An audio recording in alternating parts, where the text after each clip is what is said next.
a grande virada da vida. Não apenas no campo emocional, ou familiar, ou profissional. Não é desse tipo de virada que eu estou falando. Também não estou falando na virada do ano, com novos projetos, novos desafios. Não é desse tipo de virada que eu estou falando. Eu estou falando daquela virada de consequências eternas. Daquela virada que vai definir o tempo e a eternidade. Eu quero falar, portanto, do que a Bíblia chama de novo nascimento, como a grande virada da sua vida. E vou tratar do texto de João capítulo 3, porque o texto nos informa que havia um em Jerusalém que era membro do Sinédrio.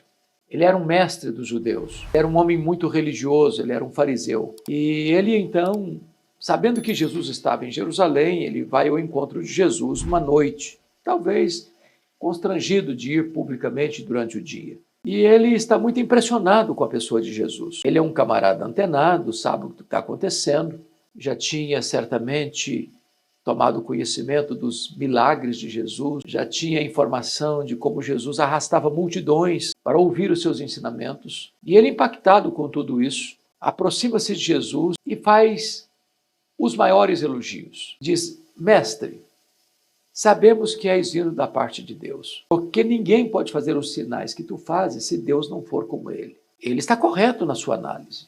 A sua teologia está boa. Ele chama Jesus de mestre. De fato, Jesus é um mestre. O próprio Jesus chamou a si mesmo de mestre. Seus discípulos o chamaram de mestre. As multidões o chamaram de mestre. Ele, na verdade, era o mestre dos mestres. Ele não era um alfaiate do efêmero, ele era o escultor do eterno. Mestre pelo exemplo de vida, mestre pela profundidade de seus ensinos e pela variedade de seus métodos. Ele sabia que Jesus vinha da parte de Deus, que ele não estava ali de motu próprio, mas ele era o enviado de Deus. Também sabia que ninguém podia fazer os sinais que ele fazia, senão pelo poder de Deus, pela manifestação do dedo de Deus. Essas informações estavam absolutamente adequadas e eram absolutamente importantes, não só para Nicodemos, mas para qualquer um de nós. Talvez Nicodemos pudesse até aguardar um elogio de Jesus, de um mestre para outro mestre, uma vez que ele também era mestre. Jesus devolve a palavra para ele dizendo assim: a isto respondeu Jesus. A isto o quê? Aos elogios, às considerações. A isto respondeu Jesus: em verdade te digo, se alguém não nascer de novo, não pode ver o reino de Deus. Parece até que Jesus fugiu do assunto. Ele tinha exaltado Jesus e declarado verdades importantíssimas sobre Jesus, e Jesus tira o foco dos elogios dele para a necessidade dele. E diz: olha, se alguém não nascer de novo, não pode ver o reino de Deus. Portanto, eu chamo esse novo nascimento de a grande virada, porque sem essa virada na sua vida, você pode ser uma pessoa religiosa, Nicodemos era. Você pode ser uma pessoa de grande conhecimento, Nicodemos era um mestre. Você pode ser uma pessoa de forte influência, ele era membro do Sinédrio. O Sinédrio era o Supremo Tribunal Religioso dos judeus, composto de 71 membros selecionados. Ele era um deles. Você pode ser sincero na sua profissão de fé, Nicodemos também era. Você pode ser zeloso da prática da sua religiosidade. Ele era um fariseu, zeloso da lei. Observava os pontos e os detalhes da lei. Você pode até ser um grande líder na conjuntura religiosa que você frequenta. Nicodemos era um mestre em Israel e um membro do Sinédrio. Mas nada disso o qualificava para a salvação. Então Jesus diz para ele: você, como qualquer outra pessoa, precisa nascer de novo. Porque se você não nascer de novo, você não pode sequer ver o reino de Deus. Se você não nascer de novo, a sua religião é vã. A sua esperança é vã. Então, Nicodemos diz o seguinte, olha que coisa interessante. Versículo 4. Perguntou-lhe Nicodemos: como pode um homem nascer sendo velho? Pode, porventura, voltar ao ventre materno e nascer segunda vez? Nicodemos não entendeu a linguagem de Jesus. Muito embora ele não compreendeu a linguagem de Jesus. Talvez ele pensasse que Jesus estivesse tratando de metempsicose, de transmigração das almas, ou numa linguagem mais popular e mais contemporânea, Jesus estivesse tratando de reencarnação. Essa crendice já existia 500 anos antes de Cristo. Ele queria saber como é que era isso. Será que ele teria que entrar no ventre da mãe e nascer uma segunda vez? É disso que Jesus está tratando. E Jesus responde para ele no verso 5 assim. Respondeu Jesus: em verdade te digo, quem não nascer da água e do Espírito não pode entrar no reino de Deus. Quando Jesus diz em verdade, é uma forma oriental, hebraica de afirmar o que eu estou dizendo é absolutamente seguro, certo, verdadeiro. Se alguém não nascer da água e do Espírito, não pode entrar no reino de Deus. Essa é a grande virada. Esse é o novo nascimento. É claro que Jesus está se referindo à água aí, como era o mais entendido da época, tratando ali do batismo de João para arrependimento. A não ser que o homem se arrependa, a não ser que o Espírito Santo produza nele uma mudança de dentro para fora, mudando as disposições íntimas da sua alma, a sua mente, a sua razão, seu coração, sua emoção, sua vontade, o homem não pode entrar no reino de Deus. Agora, o que não é esse novo nascimento? O novo nascimento não é ser religioso. Nicodemos era muito religioso. O novo nascimento não é professar uma teologia correta. Nicodemos professava. Novo nascimento não é observar preceitos da lei. Ele observava. Novo nascimento não é você apenas estudar a Bíblia, conhecer a Bíblia, até ensinar a Bíblia. Nicodemos era um mestre de teologia. Novo nascimento não é você frequentar uma igreja. Nicodemos era um camarada que frequentava a sinagoga, era um indivíduo que observava, por exemplo, o jejum toda semana, dava o dízimo do endro, da hortelã e do cominho, das coisas mínimas. Então, do ponto de vista religioso, o cidadão observava tudo isso. Mas novo nascimento também não é você ser um líder na sua religião, ter um cargo de liderança na sua religião. Nicodemos era membro do Sinédrio. Então é possível que alguém seja um grande líder, a sua própria estrutura religiosa, e ainda não tenha nascido de novo. E se alguém não nascer da água e do Espírito, se alguém não nascer de novo, não pode entrar no reino de Deus. Jesus explica por quê.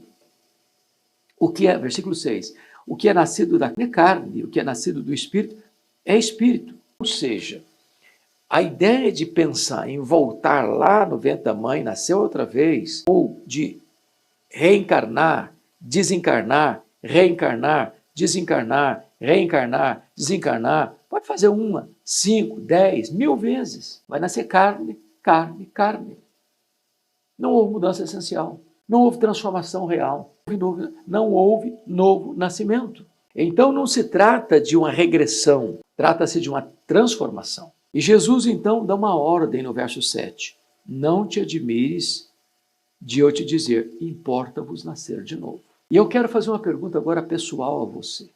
Você já nasceu de novo? Você já é uma nova criatura? Você já tem uma nova mente, um novo coração, uma nova vida, uma nova família, uma nova pátria, uma nova herança? Porque se você ainda não nasceu de novo, mesmo que você seja um membro de igreja, frequentador assíduo, zeloso em todas as determinações ou rituais da sua religiosidade, você não pode nem ver, nem entrar no reino de Deus. Portanto, o novo nascimento não é uma sugestão, é uma ordem, é um imperativo. Sem o que você não pode ser salvo. Então chega o verso 8, Jesus vai ilustrar para Nicodemos o que significa esse novo nascimento, para que ele pudesse entender, porque Nicodemos, embora mestre, estava desprovido de compreensão espiritual. No verso 8, Jesus diz assim, o vento sopra onde quer. Ouves a sua voz, mas não sabes de onde vem nem para onde vai. Assim é todo o que é nascido do Espírito. Aí Jesus traz a ideia do vento, porque o vento é um símbolo do Espírito Santo. Então veja comigo uma coisa, você não vê o vento, mas você sabe que ele existe, pelos seus efeitos. O vento tem características que se assemelham às características do Espírito Santo, por exemplo. O vento é livre, ele sopra onde quer. Você não determina para onde o vento vai soprar, ele sopra aonde quer. O que significa isso? Significa que o Espírito Santo de Deus vai soprar onde ele quer. Ele sopra onde nós não sopraríamos. Ele sopra sobre quem nós não sopraríamos. Ele deixa de soprar onde nós achamos que ele deveria soprar. O Espírito Santo é livre. Ele quem faz a obra. Ele quem convence de pecado. Ele quem regenera.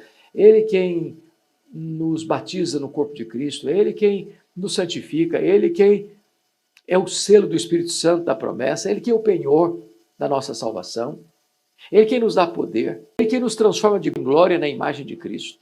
Ele é livre, Ele sopra onde quer, sopra na rua, sopra no hospital, sopra no campo de futebol, solta lá dentro da sua casa, sopra lá dentro da igreja. Ele é livre. Mas em segundo lugar, o vento é soberano.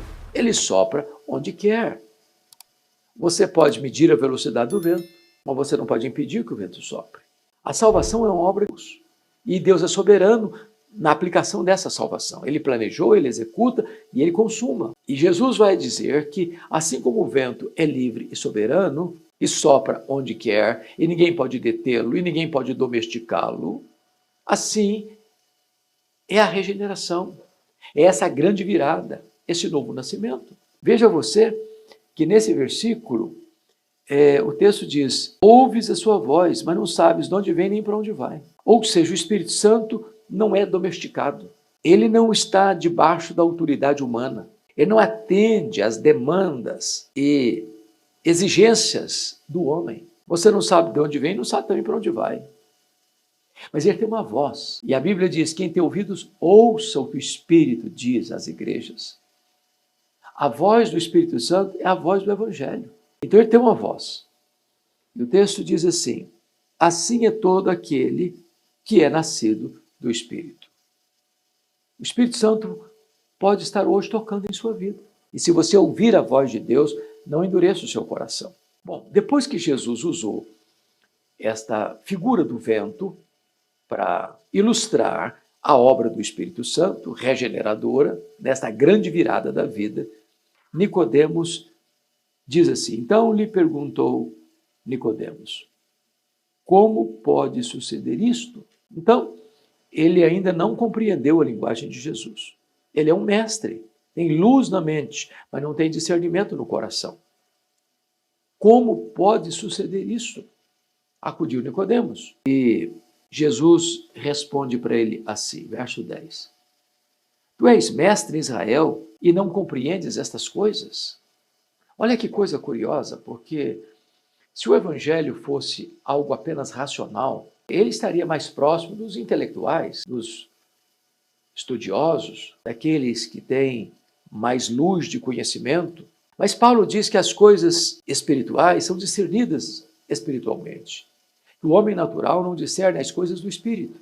Nicodemos é um camarada muito influente, bem posicionado, bem dotado, culto, mestre, ocupa uma cadeira honrosa do sinédrio, é um religioso, zeloso da sua tradição religiosa, ele é um fariseu, está salvo ainda, está perdido dentro da igreja.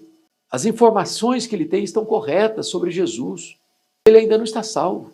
Você pode ser até um teólogo, você pode ser um pastor, você pode ser mas nenhum cargo, nenhuma função, nenhuma posição eclesiástica, nenhuma liderança que você ocupe representa essencialmente a sua salvação. Nicodemos não estava salvo ainda. E ele não estava compreendendo a linguagem de Jesus. Quando então no verso 11 está escrito assim: em verdade te digo, que nós dizemos o que sabemos e testificamos o que temos visto, contudo não aceitais o nosso testemunho. Se tratando de coisas terrenas não me credes, como crereis se vos falar das celestiais? Então, Jesus está dizendo para Nicodemos: ô Nicodemos, eu estou falando de coisas terrenas para você. E você não está entendendo. E se eu falasse então das celestiais? Você não está compreendendo, Nicodemos, aquilo que é a essência da vida, que é a virada para a eternidade. Então Jesus vai recorrer a uma outra imagem, a outra figura, a um outro símbolo, a uma outra metáfora, para mostrar para Nicodemos a questão do novo nascimento. E ele vai dizer assim, no verso 13: ora, ninguém subiu ao céu, senão aquele que de lá desceu, a saber, o Filho do Homem que está no céu. E então ele vai ilustrar, usando um fato que ocorreu na história de Israel, que vai apontar para Nicodemos o núcleo essencial do novo nascimento.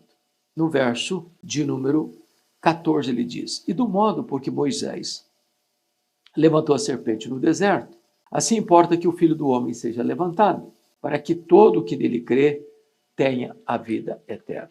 Bom, Essa imagem, essa figura, este emblema, este símbolo, esta metáfora, Nicodemos conhecia bem. Houve um momento na jornada do povo de Israel pelo deserto, rumo à terra prometida, que o povo começa a murmurar contra Deus e contra Moisés. E Deus se irou contra o povo rebelde e mandou serpentes abrasadoras para morder o povo. Para todo lado tinha serpente. Pânico geral, gente morrendo, pessoas inoculadas pelo veneno letal das serpentes. Diante desse cenário, o povo recorre a Moisés e pede para Moisés rogar a Deus para remover aquelas serpentes. Então Moisés vai a Deus e ora a Deus. Deus responde a Moisés: fabrique uma serpente de bronze, dependure-a numa haste, e acontecerá que todo aquele que foi mordido pela serpente abrasadora, ao olhar para a serpente de bronze, ficará imediatamente curado do veneno das serpentes abrasadoras. E então Jesus conclui assim: assim como Moisés levantou a serpente no deserto, importa que o Filho do Homem seja levantado, para que todo o que nele crê tenha a vida eterna. O problema é que serpente na Bíblia é um símbolo do diabo, começando lá no Éden e terminando no Apocalipse. O diabo é a antiga serpente, e ele inoculou não um ou outro, mas inoculou toda a raça humana com um veneno mortífero, o pecado. Mas o que tira o veneno da própria cobra é o soro antifídio, isso no campo físico. Mas Jesus é representado aqui pela serpente, porque a Bíblia nos informa que quando Jesus estava na cruz, aquele veneno que tinha sido inoculado em nós, nosso pecado, as nossas iniquidades, as nossas transgressões, foram transferidas para Jesus. E ele carregou sobre o seu corpo no madeiro os nossos pecados. Ele foi feito pecado por nós. Ele se tornou maldição por nós. Não havia beleza nele. O sol escondeu o rosto dele. O Pai o desamparou. E naquele momento, ele foi feito pecado por nós. E o Pai o golpeia, porque o salário do pecado é a morte. E ele morre, não como um mártir, mas morre como nosso fiador, representante, substituto. De tal maneira que ele pega o escrito de dívida que era contra nós, rasga, anula e crava na cruz e dá um brado: está consumado, está pago. Aquele que crê em mim não deve mais nada. Então a Escritura diz que ele morreu pelos nossos pecados segundo as Escrituras. Ele morreu a nossa morte. O veneno que nos destruía foi jogado sobre ele e ele morreu morte vicária, substitutivo. O que Jesus está querendo nos dizer é que o novo nascimento, essa grande virada, acontece na sua vida. Primeiro, quando você reconhece que foi inoculado pelo veneno da antiga serpente, o diabo, ou seja, que você é pecador. Segundo, o novo nascimento acontece quando você reconhece que você não pode mudar a você mesmo, que você não tem poder de transformar a você mesmo. Terceiro, o novo nascimento acontece quando você compreende que Jesus morreu naquela cruz em seu lugar, em seu favor, como seu substituto. Quarto, o novo nascimento acontece quando você olha com fé para Jesus, como aquele povo olhou para a serpente de bronze, e crê que Jesus morreu em seu lugar, como seu redentor, para dar a você a vida eterna. O novo nascimento acontece quando você crê em Jesus como seu salvador pessoal. Então você nasce de novo. Então você se torna uma nova criatura. Então as coisas passadas, antigas, ficaram para trás, tudo se faz novo. Agora você tem um novo coração, uma nova mente, uma nova vida, uma nova família, uma nova pátria, uma nova herança. Agora você nasceu de novo. É uma nova criatura. É nessa conjuntura que Jesus disse para Nicodemos assim: Nicodemos, porque Deus amou o mundo de tal maneira que deu o seu Filho unigênito, para que todo o que nele crê não pereça, mas tenha a vida eterna. A pergunta que eu lhe faço é esta: você já nasceu de novo? Essa grande chave da virada já aconteceu na sua vida? Você já reconhece que é pecador e que não pode limpar a você mesmo? Você compreende que Jesus Cristo é o único nome dado entre os homens pelo qual importa que sejamos salvos? Que você precisa de Jesus e hoje está disposto a olhar para Ele com fé e reconhecê-lo e aceitá-lo como seu Salvador pessoal, se isso acontecer, saiba disso. O Espírito Santo, que é livre e soberano, vai soprar em sua vida. Vai mudar as disposições íntimas da sua alma e vai dar a você uma nova vida.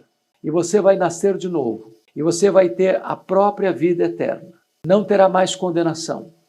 Você já terá passado da morte para a vida. Hoje eu espero que você tenha convicção desta verdade espiritual. Se você já nasceu de novo, viva os dias da sua vida para glorificar a Deus. Se você ainda não nasceu de novo, que você se renda agora a Jesus. Olhe firmemente para Ele e seja salvo. Que Deus abençoe a sua vida. Hoje pode ser o dia mais importante da sua história. Você está ouvindo a voz de Deus? Não endureça o seu coração.